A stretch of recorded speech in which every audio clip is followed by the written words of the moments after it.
I do think there's a core to this team, and maybe Grier is like the determining factor as to us getting over that hurdle, right? Like that. I saw a thing that the firing of Grier might have broken the curse. Right. That's what it feels like. I mean, fuck, you never beat the Bills, right? And not only do you not ever beat the Bills, but we beat the Bills by 2 scores. And apparently the Bills have not, in 7 years, have not lost to a division opponent by double digits. That's crazy.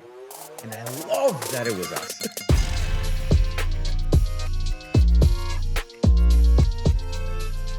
What is going on, everybody? Welcome back to another episode of Tranquilo Sports. We are here on a Victory Tuesday. Woo woo. And we're feeling good. I'm feeling good. Like I should. It was, I mean, you beat the Bills, and it's just, you got to be in a good mood. These things don't happen. Gotta celebrate the wins when they come. Yeah, it doesn't even you throw kind of the season out the window. 100%. Right? Like, obviously, we've talked about it at length of how the season has gone. But when you beat Buffalo, you get the chance to beat Buffalo. It's our biggest rival right now. Probably, obviously any of the three. I hate Buffalo. I hate Buffalo more than all of them, to be honest with you. So any chance that I get to celebrate a win over the Buffalo Bills, I will take it gladly. We could have been 0-9 up until this point, and I would be celebrating just as much with this win. So yeah, no, amazing. 100%. It was amazing. It's one of those things too. It wasn't even like the fact that we beat Buffalo. It's the way we beat Buffalo. We beat that ass, dude. Ton of Bills fans there, like thinking that they were going to be there, getting an easy dub, celebrating in Miami, and we reversed that on them fast. Fast. No, they came down and they're like, let's take over elbow room, and Mike had other plans, and Mike had to let him know, baby. What do you think about that whole situation? Mike just taking a cruise down Las Olas to go check out what's going on over there at elbow room. I think it's an awesome move by him. I think, listen, again, the season hasn't gone like he's probably wanted the season to go. Yeah. But I think this win, you can see it in the locker room, the way the guys celebrated. They just look like they're having fun, and this win meant a lot to them. Yes. And so, like, a little thing like Mike, just kind of trolling a little bit and passing by the elbow room.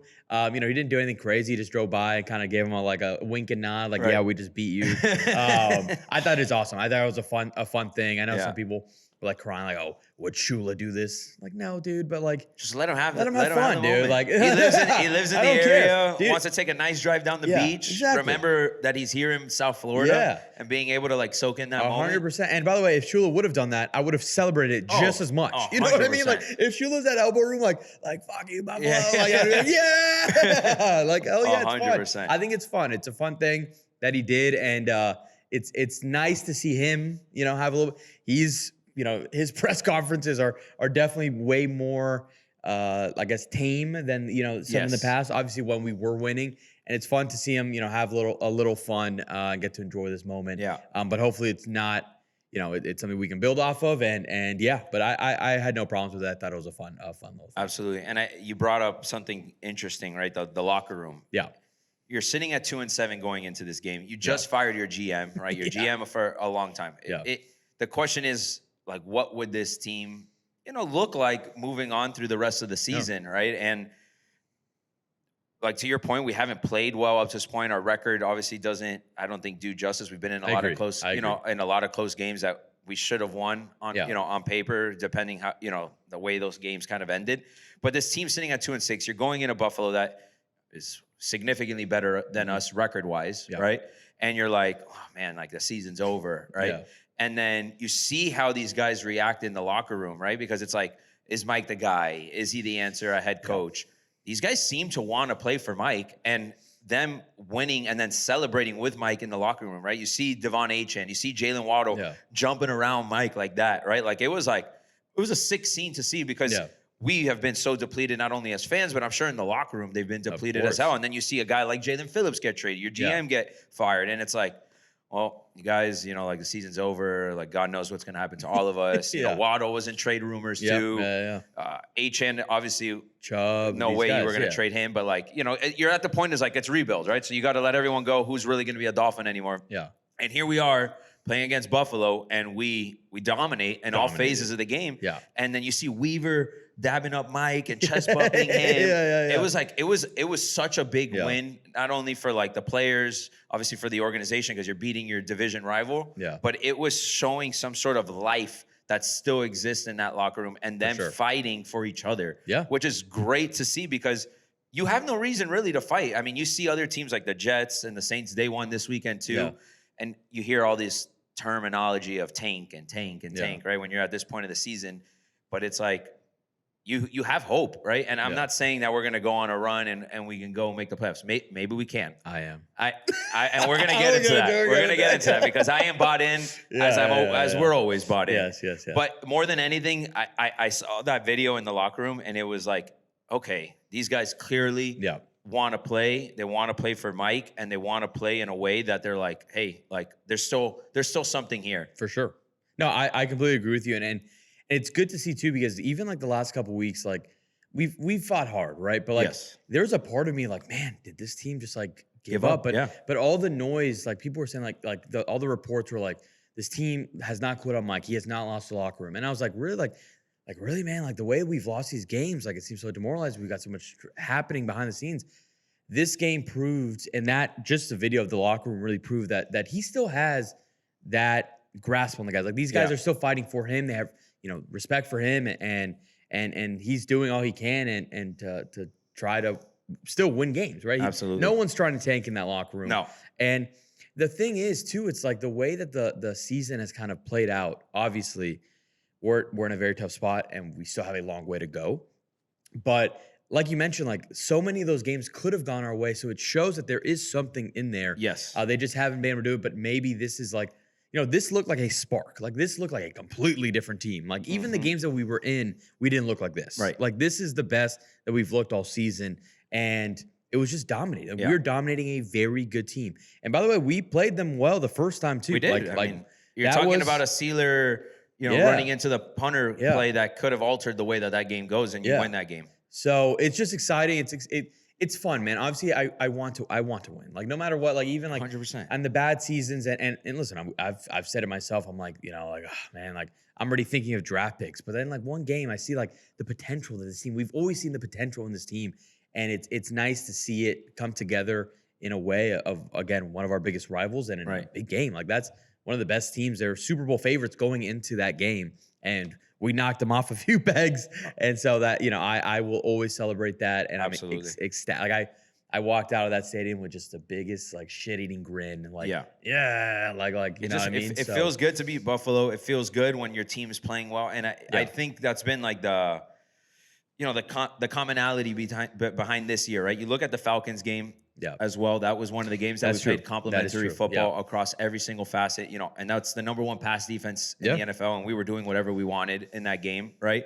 Defense played electric in that game as well. And then you look at the last 4 weeks, we're playing like a top 5 defense right now. Like, very impressive. It's the most shocking thing for sure. It's a complete flip. You're talking about bottom 3 defense to now like playing like a top 5 defense, which is what we knew that this defense can be under Weaver, right? We've seen it in the past. We lost obviously a ton of guys, so we didn't think the defense would be as good as past, right? Like in the past.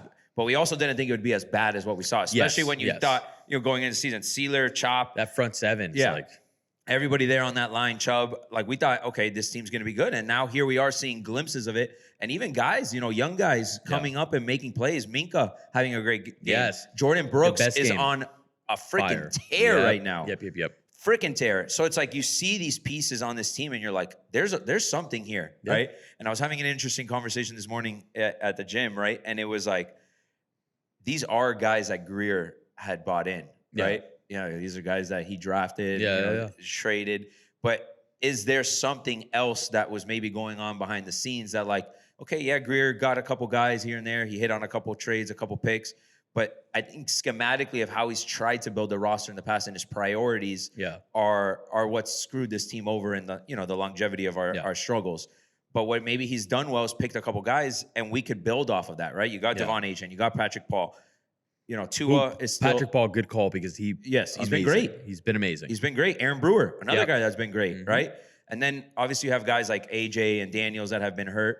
that hopefully now can come back in the latter half of this year. But there is something there. Like a lot of these games that we've lost, like you were talking about, have been close games, right? Those are games that could have flipped either way. And you're talking the difference between maybe being a 6-win team versus a 3-win team right now. Maybe even a 7-win team. And changes the whole dynamic of your season completely. There's something I think that this team can build off of. Whether we go on a run here at the end of the year, TBD. But even if we finish with 8-9 wins, it sucks for the sake of like the draft picks. And here we are kind of like going through the same middle motion situation.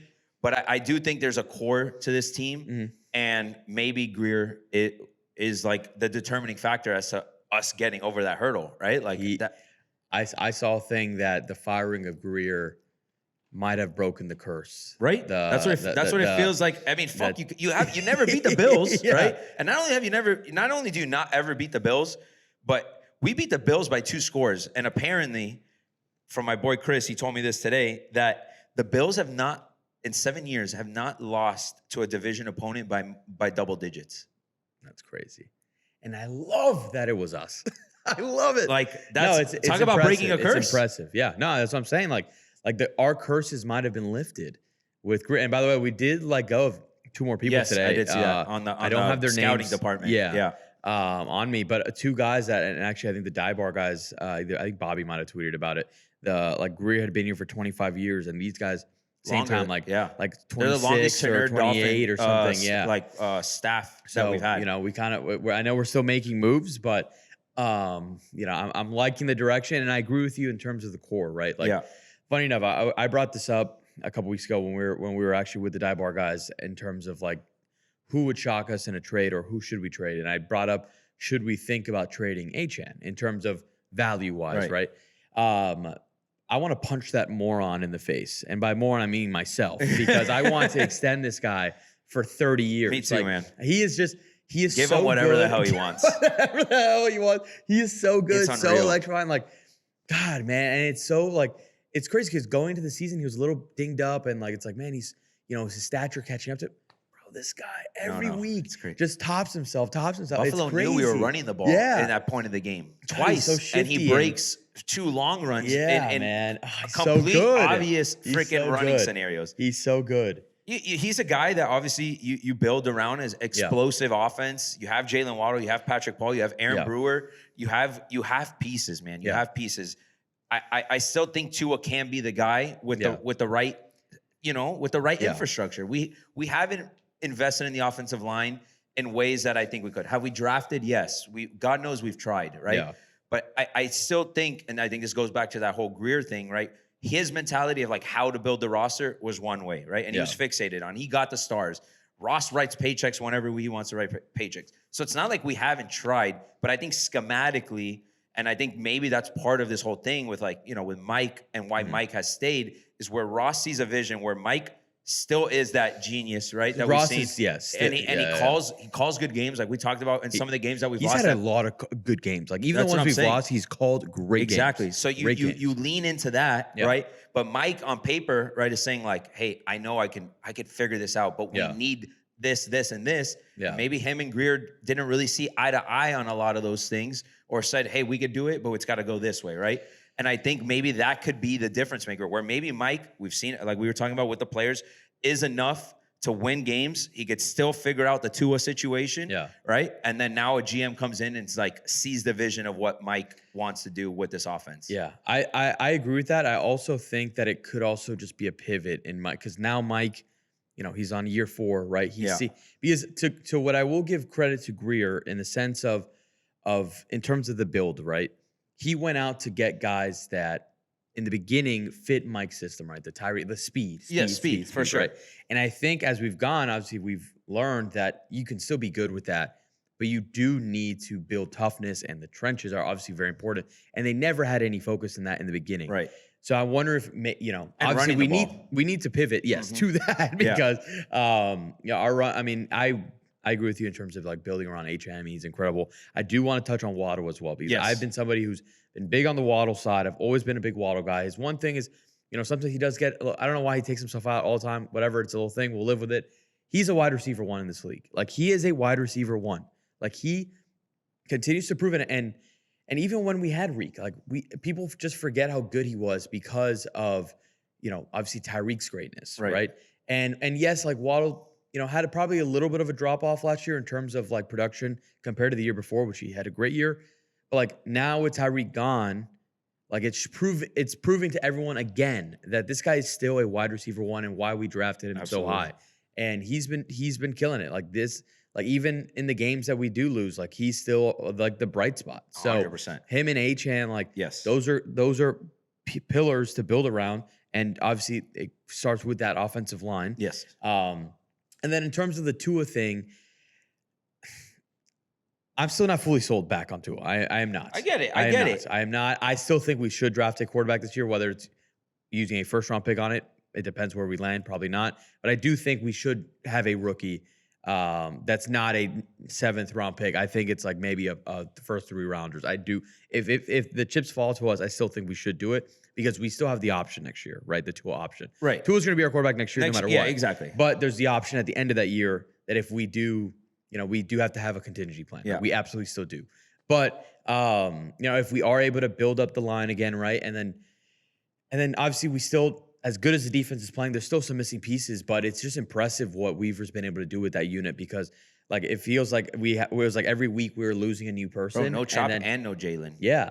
And then even like a Storm Duck, like and Russell Douglas, yeah, like and Cater if we were losing guys like left and right, and the fact that they've been able to like put together some of these performances against impressive, especially this Bills performance, it's really cool to see. It's awesome to see, and it's see.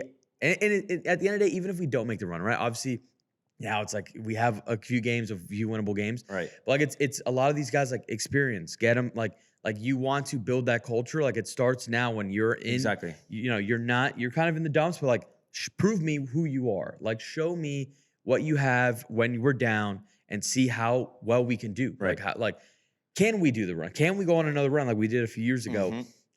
Let's see if we can, but I think we'll see a lot of people's characters, and absolutely. We'll see truly more if people are fully bought in with Mike Weaver, and I think so far what I've seen they are, and they want to win for these guys, sure. And I think I think we can. I think we can, which we'll touch on. Yeah, but I think we can go on a little run here. No, for sure. I mean, I think this Bills game was that catalyst, right? Yeah. Because you lose this game, then you're sitting at 2-8, right? Yeah. Not pretty much. Your season's over at that point, right? Like there's I mean, as it is, just winning this game, there's still a very bleak, we need a lot of things to fall in our place. Of hope. But losing to Buffalo, like again, let's say it was a close game and you lose another demoralizing, like close game, like. It's hard to hold on to life at that point. For sure. Now you win this game, right? And then you look at the next, 4 weeks, essentially, right? It's Commanders in Spain. Then it's bye week, Saints, Jets, right? You look at that stretch. I think everyone there on that stretch is a 2 or 3 win team, right? Mm-hmm. Commanders don't have Jaylen Daniels and a bunch of other injuries, right? Then it's a Saints team that Saints and Jets won this week, for whatever that's worth. But we know we're better than we know we're better than them, right? So if you look at those next 3 games, you're talking about a team that's 6-7 with like 3-4 weeks left in the season. Yeah.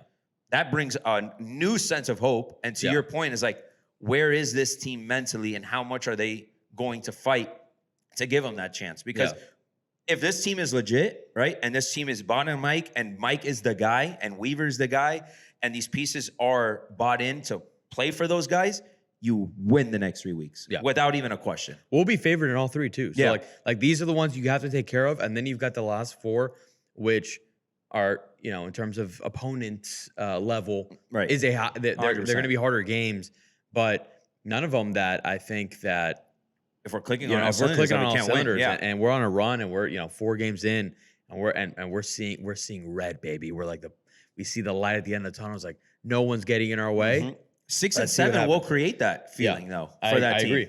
6 and 7 will change the dynamic of preparation. Yeah, not to take anything away. Obviously, these guys prep every single week. It's their job, and they fight every single week, and we know that. But there's just a different level that you're going to hit. We can do this. That you're 6 and 7 with 4 games left, or whatever. Yeah, 4 games left. You're like, guys, we could do this. We could do this. I've got something for you. If we do go on a run, right? Let's say 10-7, 9-8. Yeah. Right. We get to 9. Let's say we at least get to 9 wins.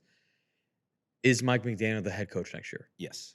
I agree with you. Yeah. I think he will be. I think he will be. Mike will hold on his job if he finishes the season strong. Again, like we talked about, there's 3 games right here that are very winnable, right? Yeah. Between the teams that we just listed, and then we have that tougher stretch. It's like Patriots, Bucks, Bengals, and then I think there's one more. It's Patriots, Steelers. Right? So obviously 2 tougher by the way, games. 2 primetime games in that slot. Steelers on the road, and Bengals Patriots at on the home. road, and Bengals and Bucks are at home, right? So Yeah. not to say that those are winnable games by any stretch of the imagination, but if let's say you lose 2 of those games, right, and you finish the season, on a 5-2 record, to me that's enough to keep Mike. If Mike finishes on like a losing record between like not like for the whole season, but between now and then, then I can say, you know what, I think you got to move on from Mike because there's too many winnable games in this stretch, and 2 being home games, against tougher teams, Bengals and Patriots. I agree. I think that if he goes on a run that he deserves to keep if he's able to salvage the season, I agree that he should. My only thing in terms of whether or not he does is who we hire at GM if they want to bring their own guy, right? That's the only other scenario. I get that. Which does happen most of the time. But I think Mike at this point, like if he's able to salvage the season, and let's just say, I mean, first off, if we sneak into the playoffs, he's for sure staying. There'd be no, I think there'd be no scenario. For sure. But, but it gives that new GM guy like, hey, like, I'm sticking with you. Like maybe we hire based on someone who is like, listen, we bring someone maybe from the Niners. Who knows? Like it's just speculation. Somebody who the McDaniel system essentially comes from. And wants to build like they built. They built that line great, and they make it a priority. Exactly. And so who knows? But if he's able to salvage the season, I think he's earned the right to come back. For sure. No, playoffs, if you sneak into the playoffs with the way this season has gone, he's 1,000% the head coach next year. That then, going back to your point of the GM, right?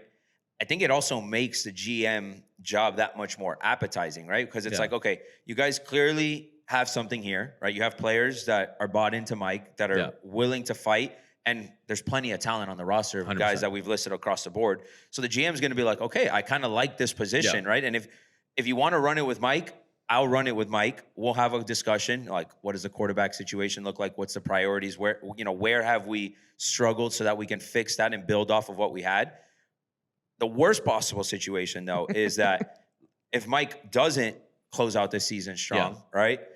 And Ross just doesn't fire him, then that's where a problem is, because a GM is going to struggle to say, I want to take this job where you guys just finished with 5 wins on the season. You're deciding to keep your head coach and your quarterback, and say, okay, well, this is what I got, and it's clearly not working. That's where I could see it being a tough spot. Ross, I feel like, would have to fire Mike if we only win 5-6 games at this point in the season. 100%. With what's left on the schedule, to then say, well, you know what, Mike, you're gone, and we're going to actually start with a new GM and a new head coach. Yeah, I really think, listen, as much, and I do think that even if we do fire Mike, like I think Mike's going to be very successful as he goes forward, for sure. Yeah. But I think I think they're going to have to get rid of him, even if he doesn't get to, even if he has like 7 wins, I think that he's gone. You think so? I think it's only if he's able to salvage in a way of like 9-10 that I think he stays. Really? Yeah, because of the new GM, right? Yeah. The fact that we are bringing in a new GM, if it's 8 years, right, or 8-8, right? We're 500. I think that he's going to want to bring in his own guy. It depends. That's what Ross does. Ross is in love with Mike McDaniel. He does love Mike. So maybe, but I don't know. I think he has to fully, like, at this point, every game counts for him, and I think that he's going to have to do a massive turnaround. Because listen, like 3 weeks ago, like he could have been fired and none of us would have batted an eye. Yeah. Right. We're only a few weeks removed from that, he's done great these last 3 weeks, right? Or a few weeks, but it needs to continue. Like he can't get away with I think he really does have to get to like at least 9. Yeah. I would think. Yeah. Maybe not, but that's what I get that. I just think it's a tricky situation, right? Because you have Tua again next year, no matter what. Yeah. Essentially, I mean, something crazy would have to happen. Yeah. From like a trade standpoint, that someone's willing to buy out a lot of that money for that contract, right? So I just don't see a world where that happens, right? So then the next thing is if you do move on from Mike, you're bringing in a new head coach and new GM, but your hands are tied with the quarterback. Can someone then coach up Tua the way Mike did? And again, you're going into another crappy year, essentially. I'll tell you that if we do the full reset where it's a new coach, new GM, I guarantee you we will draft a quarterback in the first round. Yes, but then you also probably are going to just ship Tua for something. If anyone will take him, yeah. Or you cut him off at the end of the option. You get the 1 year of Tua with a guy behind him, and then you cut the option. Right. Yeah. I mean, you're going to have to eat that money at some capacity either way, exactly. whether he's on the roster or not. Exactly. So I think it'll be interesting to see. I mean, it starts with this Commanders game, obviously this upcoming week in Madrid. Yeah. And then, bye week, offensive line will probably be fully healthy by the time we get to playing New Orleans. Yeah. So there's an opportunity. And again, these 3 games are the games that you have to win. Like 100%. For the sake of Mike, for the sake of this team. 100%. Because to your point, we are going to be favored in all 3 of them. Yeah. We are the better team on paper than all 3 of them. And that's where you'll learn everything about this team. Because this team has played well enough to be in contention up to this point. 100%. We've had some really bad breaks. We've played a little bit of sloppy football in key moments across the board, whether it's defense, Tua, whoever it may be, right? Yeah. There's been moments where we've lost the game, right? Yeah. Where it's like, fuck, bro, just play a clean game and we win these games. And I think that's what Ross is holding on to. I think that's what a lot of the guys are holding on to, knowing like they've been so close.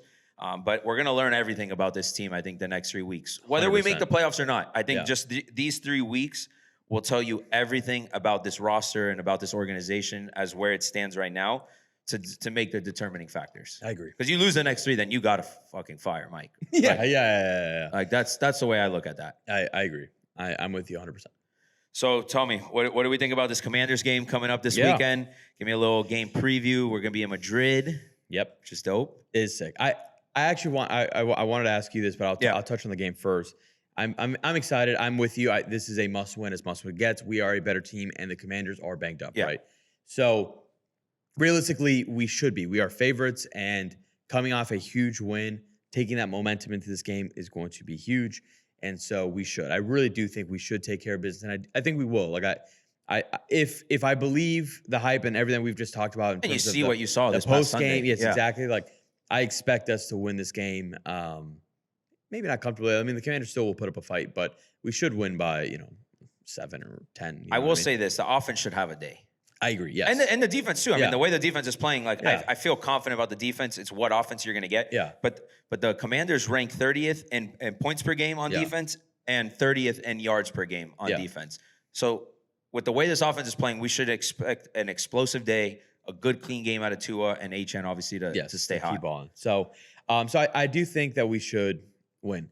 The one thing that not necessarily scares me, but and kind of want to get your thoughts. What are your thoughts on the international games? Because the international games they're toss-ups sometimes. I mean, we just watched. It was actually a great game, the Colts-Falcons game. That was a crazy game. I think the international games bring out a lot of craziness, but also sometimes bring out the boringness because you have to deal with all the travel, the time change. And so, but what I do like is that the Dolphins are there already. Yeah. The Dolphins are already They're in there as Spain. of this morning. So I love that they got there early, so they'll have the week to kind of calibrate and then, continue to work. But in terms of like just international games, like what are your thoughts? Because I have some thoughts on them, but no, for sure. I think we talk about like the momentum going in this game, and like maybe we're clicking at a time that's like meaningful and all that, right? I don't know how much that actually matters now because we're going to play in Madrid. You get what I'm saying? Like we're coming off a strong win. You're coming off like a couple strings of games where you've played well and like the team seems to be finding a little bit of identity, right? How much does that really transfer now that you're going to play in Madrid, right? Because there's so many external factors around that week. You talk about travel, you talk about like the time difference, all these events going on throughout the week, right? It's like this big thing that's going on. So there's a lot of distractions, right? And sometimes because of those distractions, it doesn't really matter about where the team is at currently and how they're playing and like health and all that. Obviously those things matter, but it doesn't matter. I feel like all that matters and actually transfers over to something when you're here playing at home or here in the U.S. And this is technically a home game for us, right? So it's like now you're going to Madrid, you have this momentum, but does some of that momentum get lost a little bit because of just the nature of what goes into playing an international game? Yeah. So that's what I'll say about that. I still think it's enough where it's like, okay, you know what you have on the table here, and you know it's a game that you could win and should win. I just don't think, like, let's say we were playing this game at home. Yeah. I'm thinking we're going to win, 33 to 20. We'd probably right? be like 6.5 point favorites. Right. At home. Where now I'm like, this is probably gonna be a close game. It probably will not be like as explosive as maybe as we think. But then again, you don't really know. But I think I think to like sum it up, the best way to put it is like there is a disconnect when you go to play an international game where it's like everything and anything can happen. Like it doesn't matter who the better team is. Doesn't matter who's There's like hot a sense at of the like time. that wild card aspect. Exactly. Of it. So, yeah. In general, the international games, I like the concept of them. Oh, me too. Right, and I like I just think that there's too many. Like I think we need to cut down. Like I think there should be. That's not gonna happen. I know, no, they're only gonna add. They're only gonna add, which is crazy.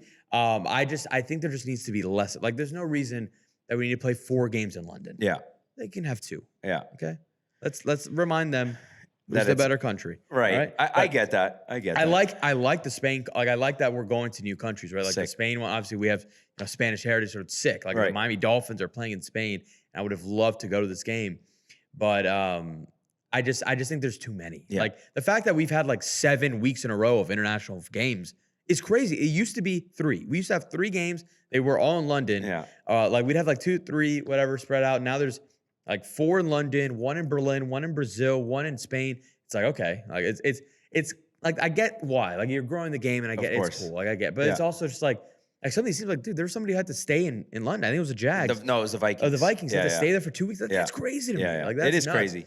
I think they should cut it down a little bit, just because like I don't know. It's a lot. There's a lot going into these games, and it's not fair. Like obviously not everyone gets to play in them. So like I don't know if it's really an advantage or a disadvantage, but I'd probably lean more disadvantage to go play there. Also, you lose a home game, right?